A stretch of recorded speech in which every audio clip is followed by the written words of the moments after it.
નમસ્કાર મિત્રો, ઇન્ડિયન પોટરીમાં તમારા બધા જ મિત્રોનું સ્વાગત છે। તો તમે અહીંયા જોઈ શકો છો અત્યારે સરસ મજાના રામપાત્ર બનાવેલા છે। સામે નાની કુલડી બનાવેલી છે મુહૂર્તની, અને અત્યારે રામપાત્ર જે પાટિયા ઉપર મૂકેલા હતા નીચે લાઇનથી ગોઠવવામાં આવી રહ્યા છે। તો અત્યારે તમે શું કરી રહ્યા છો? જે બધા રામપાત્ર ઘણા બધા બનાવી દીધા છે। હા, રામપાત્ર બનાવ્યા છે ને એને અમારે આ પાટિયા ઉપરથી ખાલી કરીને લાઇનથી મૂકવાના છે। એવું છે એમ ને?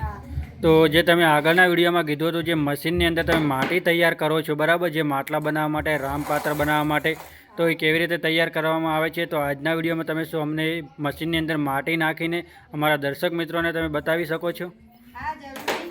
તો ચાલો મિત્રો, આપણે જોઈએ કે જે માટલા બનાવવાની માટી મશીનની અંદર તૈયાર કરવામાં આવે છે, કેવી રીતે તૈયાર કરવામાં આવે છે। ચાલો આજના વિડીયોમાં આપણે જોઈએ। એ પહેલાં આપણી ઇન્ડિયન પોટરી ચેનલ પર પહેલી જ વખત આવ્યો તો ચેનલને સબસ્ક્રાઈબ, લાઇક કરવાનું ભૂલતા નહીં।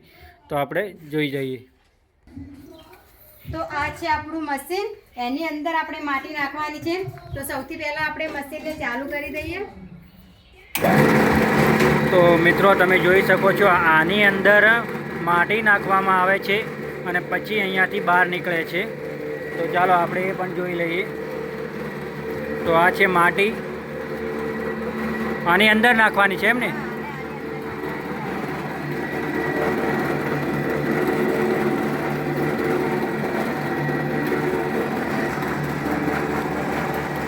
તો મિત્રો, આ રીતે અહીંયાથી બહાર નીકળે છે માટી। તો સરસ મજાની માટી આના અંદર એકદમ રેડી તૈયાર થઈ જાય છે, મલાયમ જેવી।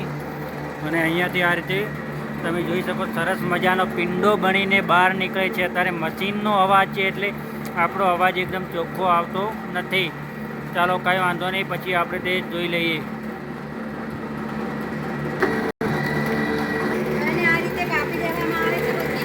પછી આ રીતે માટીને કાપી લઈ લેવાની પિંડો બની, બહુ સરસ।